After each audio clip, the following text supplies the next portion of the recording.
Hello everyone, you're watching News Mongolia on MNB World. It's Tuesday, April the 4th. I'm Batsir Namshar. Our top stories for News Mongolia. Mongolia's growth to rise in 2023 to 5.4 before acceleration in 2024 ADB. 110 billion MNB soft loan for working capital will be provided. The Prime Minister of Mongolia met with the representatives of companies operating in the mining sector. For other news, stay tuned.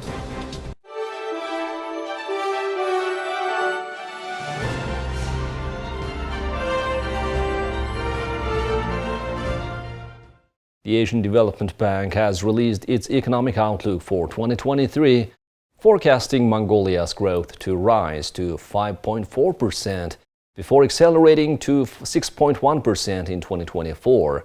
The country's economy is transitioning to post-pandemic expansion, driven by the reopening of the People's Republic of China, robust demand for mineral commodities, and the revival of domestic demand.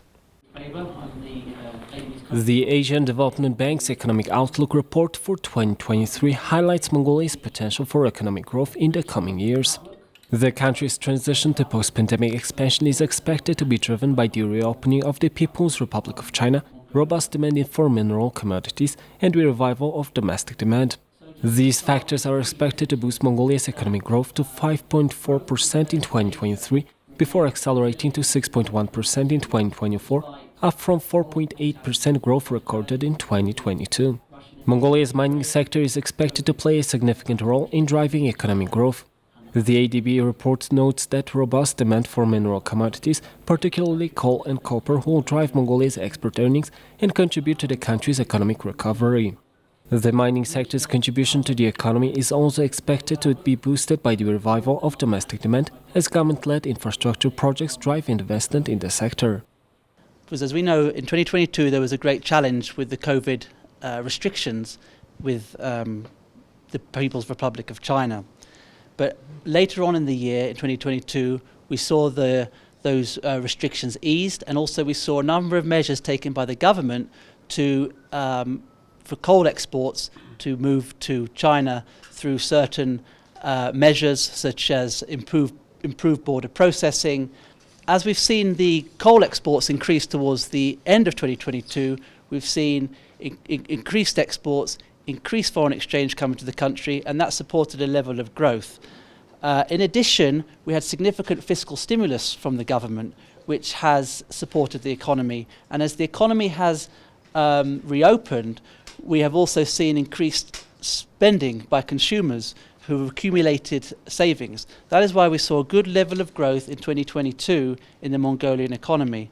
And as we look ahead to 2023, we see this continued trend.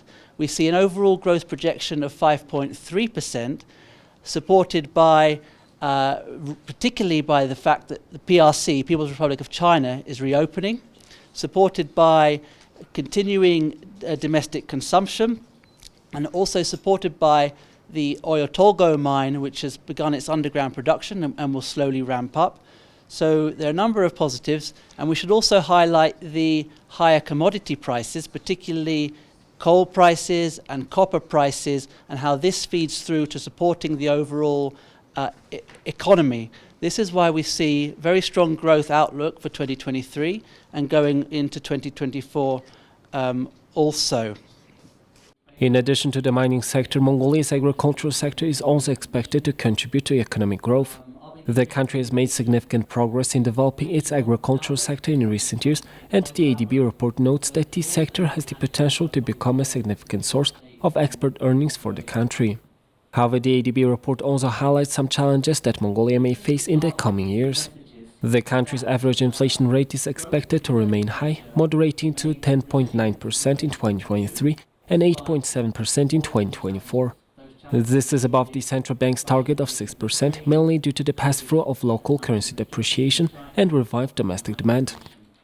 The report also highlights downside risks to Mongolia's economic outlook, including a worsening situation regarding the Russia-Ukraine conflict, new COVID-19 variants or waves, significantly commodity price correction, domestic political risks, and adverse implications of offtake-barter agreements. The ADB recommends that Mongolia has steps to mitigate these risks by pursuing policies that support macroeconomic stability, strengthen social protection programs, and promote private sector-led growth. Overall, the ADB's Economic Outlook report for 2023 suggests that Mongolia's economy is well positioned for growth in the coming years, driven by the reopening of the People's Republic of China, robust demand of mineral commodities, and the revival of domestic demand.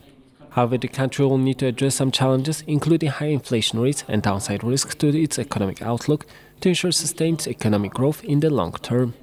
The ADB forecasted 4.8% growth for Asia and Pacific in 2023 and 2024, improving from the 4.2% growth rate recorded in 2022. Excluding the People's Republic of China, developing Asia is expected to grow by 4.6% this year and 5.1% in 2024. The region's inflation is also expected to moderate gradually toward pre-pandemic levels, though there is a considerable variation across economies. The improved consumption and investment are boosting recovery in many regional economies, offsetting the impacts of elevated food and energy prices caused by the Russia-Ukraine situation and other global headwinds. Tourism and remittances are tending upward as pandemic restrictions ease further. However, risk to the outlook persists. A protracted or escalated Russia-Ukraine situation could induce further monetary tightening and renewed spikes in commodity prices and global inflation. Tighter global financial conditions, combined with the increase in debt over the past decade and during the pandemic, have elevated financial stability risks, as evidenced by the recent banking sector turmoil in the United States and Europe.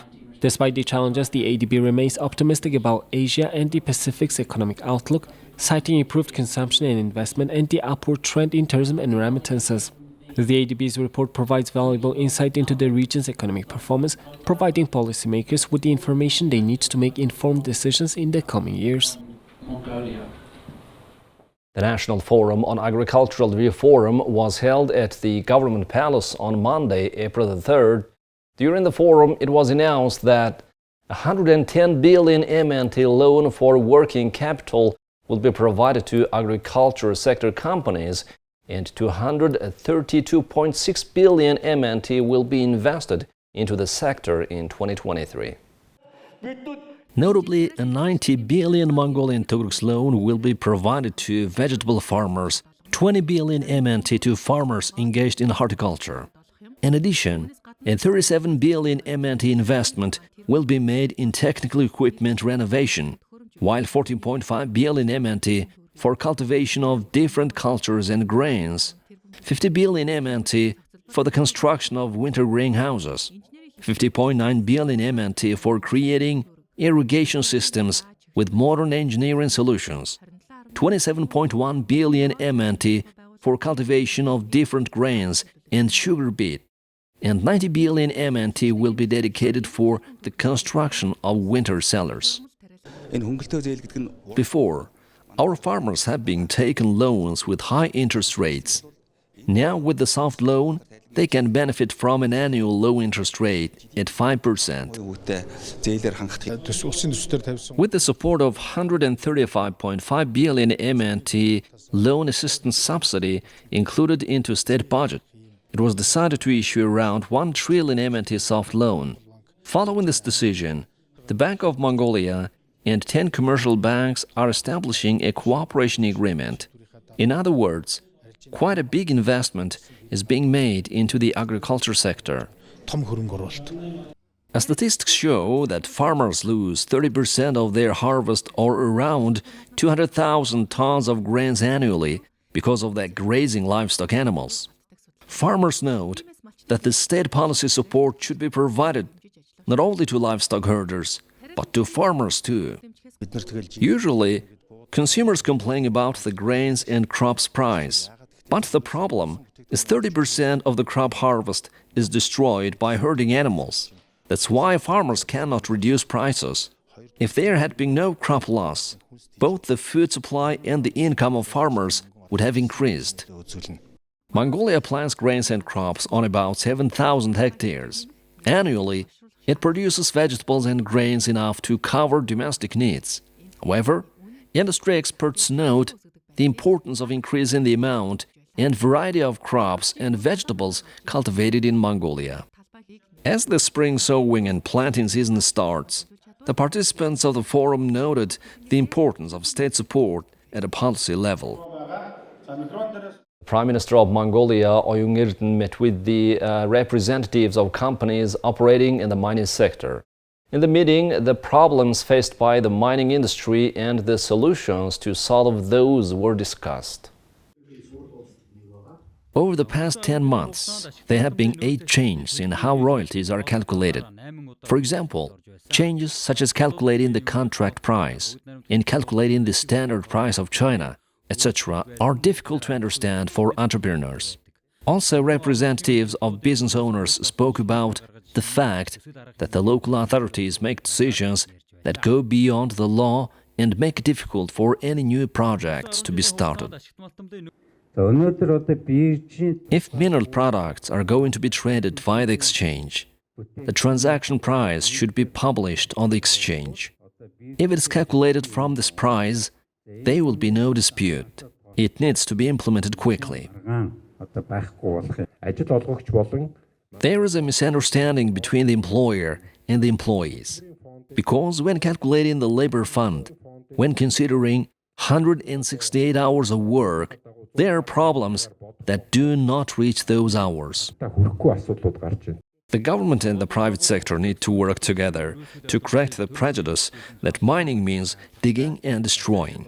In his speech, the Prime Minister emphasized that it's time to develop the mining sector together with the industry, not alone. We are getting into this content of adding value as much as possible and making solutions based on science as much as possible. It's right for the government to pay attention, and you should also pay attention to this matter and develop it in general. Well done, everyone, as part of the exploration. Let's work on bringing it into international standards. It's important to increase your participation in the law on minerals and the law on resource funds, because after the law is passed, it will become even more obvious that we need to talk about these issues before passing the law, before it becomes a problem like this. It was discussed during the meeting that there may be problems in the legal framework, so it is most important to freely express opinions and cooperate at the stage of drafting the relevant law. Now let's take a look at the weather forecast for the world's major cities.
Well, that's all for today. Thank you for staying with us. We'll see you on Wednesday with more news and updates. Goodbye.